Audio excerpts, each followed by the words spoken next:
میری آج کی کہانی کا ٹاپک ہے جن اور انسان، قسط نمبر 1۔ رات کا پچھلا پہر تھا جب وہ گاڑی پرانے دروازے کے سامنے رکی۔ نور نے کھڑکی سے باہر جھانکا۔ بارش ابھی رکی تھی مگر ہوا میں وہ نمی باقی تھی جو ہڈیوں تک اترتی ہے۔ سڑک کے دونوں طرف پرانے درخت کسی فوج کی طرح کھڑے تھے، خاموش، بے حس مگر دیکھتے ہوئے۔ ان کی ٹہنیاں آپس میں اس طرح الجھی ہوئی تھیں کہ آسمان کا کوئی ٹکڑا نظر نہیں آتا تھا، صرف اندھیرا تھا، گہرا، بھاری، جیسے کوئی چیز اسے ہاتھوں سے تھامے ہوئے ہو، اور اس اندھیرے کے بیچ وہ حویلی کھڑی تھی۔ نور نے پہلی بار اسے دیکھا تو سانس اندر کو کھنچ گئی۔ یہ صرف ایک پرانی عمارت نہیں تھی، یہ کسی اور زمانے کی باقیات تھیں۔ وہ زمانہ جب یہاں کی ہوا میں صرف ہوا نہیں ہوتی تھی، جب راتیں صرف تاریک نہیں ہوتی تھیں، جب دیواریں صرف پتھر اور چونے کی نہیں ہوتی تھیں۔ حویلی کی چھت پر کوے کی ایک جماعت بیٹھی تھی، بالکل خاموش، نہ آپس میں لڑائی، نہ پر پھڑپھڑانا، نہ بس دیکھنا، نور کی طرف دیکھنا۔ یہاں سے چلتی ہیں، نور کے منہ سے نکلا مگر آواز گلے میں ہی رہ گئی۔ نور بیٹا اتر جاؤ گاڑی سے، امی کی آواز آئی۔ نور نے ایک لمحے کے لیے آنکھیں بند کی، پھر دروازہ کھولا۔ جو ہی اس کے پیر زمین پر پڑے، ہوا کا ایک جھونکا آیا، مگر یہ عام ہوا نہیں تھی، اس میں کچھ تھا، کوئی خوشبو، کوئی سرگوشی، کوئی احساس، جیسے کسی نے کانوں کے پاس آ کر کہا ہو، تم آ گئیں۔ نور نے تیزی سے پیچھے مڑ کر دیکھا، کوئی نہیں تھا۔ ابرار احمد ایک درمیانے طبقے کا باپ تھا جو بچوں کی اچھی تعلیم اور بیوی کی خوشی کے لیے ساری عمر محنت کرتا رہا تھا۔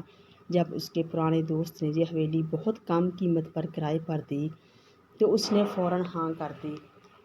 5 کمرے، بڑا باغیچہ، پرسکون ماحول، شہر سے 20 کلومیٹر دور، مگر بچے پڑھیں گے تو سکون سے پڑھیں گے، یہ تھی ابرار احمد کی منطق۔ مگر جب وہ پہلی بار حویلی کا دروازہ کھولنے گئے تو زنگ لگا تالا اچانک خود بخود کھل گیا، اور باپ کے ہاتھ میں چابی ابھی لگی بھی نہیں تھی کہ کسی نے غور نہیں کیا سوائے نور کے۔ پہلی رات سونا مشکل تھا۔ نور کا کمرہ حویلی کی دوسری منزل پر تھا، مشرق کی طرف۔ کمرے میں ایک پرانا لکڑی کا پلنگ تھا، ایک دراز الماری جس کا آئینہ دھندلا تھا، اور ایک کھڑکی جو باغیچے کی طرف کھلتی تھی۔ نور نے کھڑکی سے باہر دیکھا۔ باغیچہ گھنی جھاڑیوں سے بھرا ہوا تھا۔ کونے میں ایک بوڑھا پیپل کا درخت تھا جس کی جڑیں زمین سے اوپر نکل آئی تھیں، جیسے سالوں سے قید کوئی چیز باہر نکلنے کی کوشش کر رہی ہو۔ رات کے 2 بجے نور کی آنکھ کھلی۔ وجہ آواز۔ پہلے اس نے سوچا ہوا ہوگی، پھر سوچا بلی ہوگی، مگر یہ آواز ان دونوں جیسی نہیں تھی۔ یہ آواز دیواروں کے اندر سے آ رہی تھی، جیسے کوئی انسانی انگلیاں پلستر پر پھیر رہا ہو، آہستہ، سست، مسلسل، اوپر سے نیچے، نیچے سے اوپر۔ نور بستر میں سیدھی بیٹھ گئی۔ کمرے میں ٹھنڈک اچانک بڑھ گئی، ایسی ٹھنڈک جو موسم سے نہیں کسی اور جگہ سے آتی ہے، جہاں موسم ہوتے ہی نہیں۔ اس نے موبائل اٹھایا، ٹارچ جلائی۔ دیواریں عام تھیں مگر آواز اب بھی آ رہی تھی۔ نور اٹھی، احتیاط سے چلتے ہوئے دروازے کی طرف بڑھ گئی اور آہستہ سے اسے کھولا۔ راہداری خالی تھی، مدھم روشنی میں بس پرانے فریموں میں بند تصویریں نظر آئیں، حویلی کے پرانے مالکان۔ ان کی آنکھیں پینٹنگ میں بھی کچھ عجیب لگتی تھیں، بہت زیادہ زندہ۔ نور نے ایک لمحے کے لیے ایک تصویر پر نظر روکی۔ ایک آدمی، لمبا سیاہ لباس میں، چہرہ سایوں میں ڈھکا ہوا، مگر آنکھیں نظر آتی تھیں، گہری سرخ آنکھیں۔ نور کا دل ایک دھڑکن پر چھوڑ گیا، اور پھر پینٹنگ کی آنکھیں ہلیں۔ نور نے اتنی تیزی سے پیچھے قدم لیا کہ دیوار سے ٹکرا گئی۔ موبائل ہاتھ سے گرتے گرتے بچا۔ جب اس نے دوبارہ ٹارچ تصویر پر ڈالی، آنکھیں وہی تھیں، وہی گہری، وہی سرخ، بالکل ساکن۔ یہ میرا وہم ہے، نور نے اپنے آپ سے کہا، بس وہم ہے۔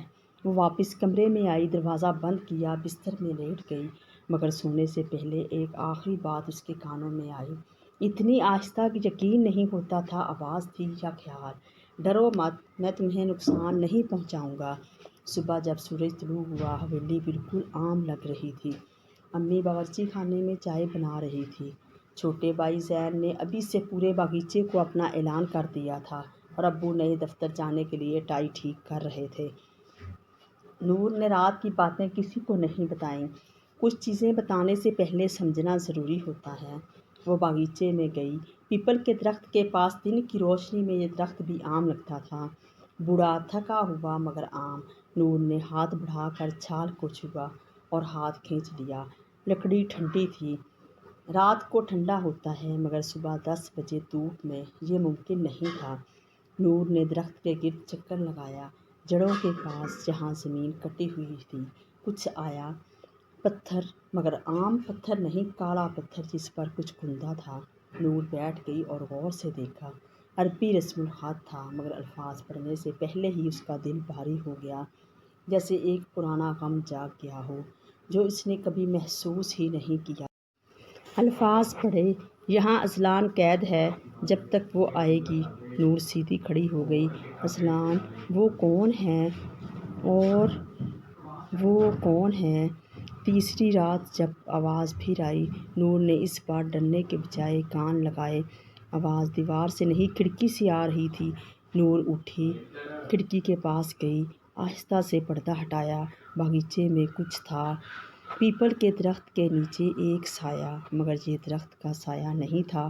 درخت کا سایہ مشرق کی طرف پڑ رہا تھا۔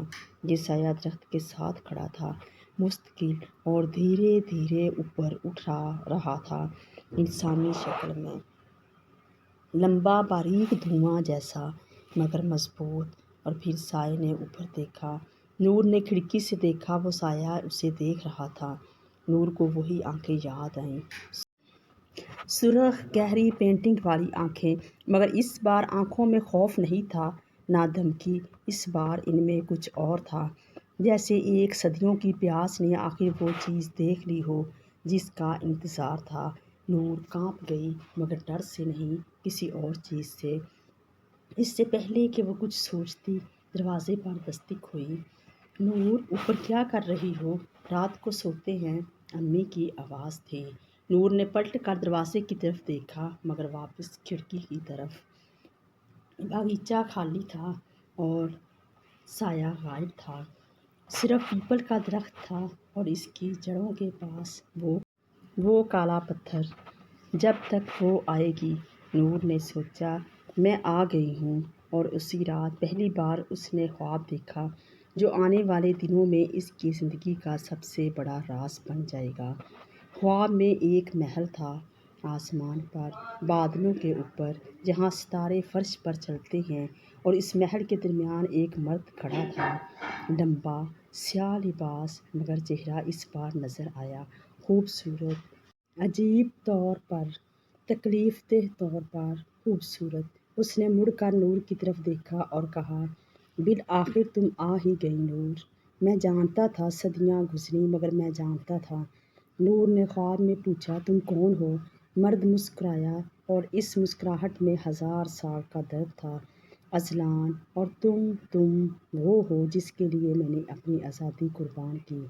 نور کی آنکھ کھلی تو صبح کے 4 بج رہے تھے۔ وہ سیدھی بیٹھ گئی، دل دھڑک رہا تھا، ہاتھ ٹھنڈے تھے، مگر سب سے عجیب بات یہ تھی کہ وہ سایہ خواب کا، وہ مرد نور کو اجنبی نہیں لگا تھا، بالکل بھی نہیں، جیسے وہ اسے ہمیشہ سے جانتی ہو، جیسی کوئی پرانا خواب تھا جو بھول گئی تھی اور آج پھر یاد آیا۔ نور نے کھڑکی سے باہر دیکھا، پیپل کے درخت پر ایک کوا بیٹھا تھا جو اسے دیکھ رہا تھا۔ نور نے آنکھیں پھیریں، جب واپس دیکھا، کوا غائب تھا، مگر درخت کی ایک شاخ ابھی تک ہل رہی تھی، جیسے ابھی ابھی کوئی اڑا ہو۔